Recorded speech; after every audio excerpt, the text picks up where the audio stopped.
Howdy. Welcome to The View from Mars, a public service of the growing Lone Nut Society.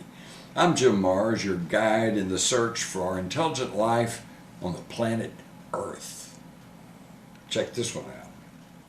A lot of people want to know about the mysterious white powder of gold, and I'm attempting to have a series of these interviews to explain what I know about it. You go back far into antiquity, you have the Egyptians, the Book of the Dead, talking about the mafuz, or the precious bread, and this was, they said, the secret of helping people on the way to the afterlife, and also helping to promote health.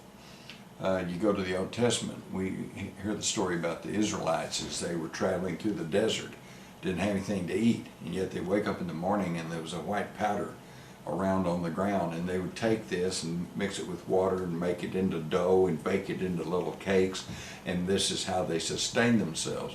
And they thought it must have fallen from the heavens, so they called it manna, okay?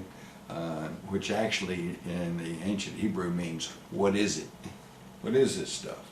They didn't know, but they found they could make food with it, so they went right along. What we now know is it was most probably made up of orbitally rearranged monatomic elements. This is a name that was given to these small elements that are found within gold, silver, copper, cobalt, and when subjected to a heating process, some of these, like a little piece of gold, can actually be reduced to a fine white powder. So orbitally rearranged monatomic elements, are ORME, is what they were talking about, and interestingly enough, in the ancient Hebrew, ORME means the tree of life. We also hear more about this white powder when we hear the story of Moses, who went up on the mountains to receive the Ten Commandments and the tables of destiny.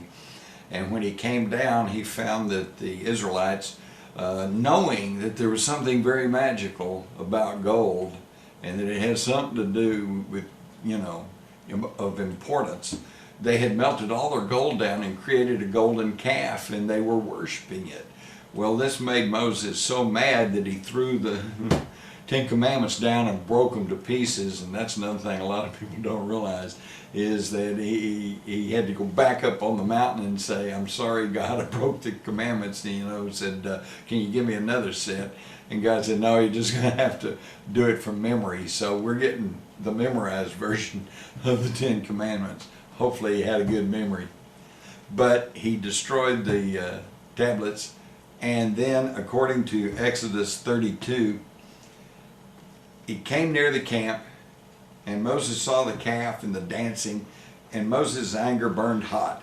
And he threw the tables out of his hand and broke them at the foot of the mountain. And he took the calf which they had made and burned it with fire and ground it to a powder and made the people of Israel drink it.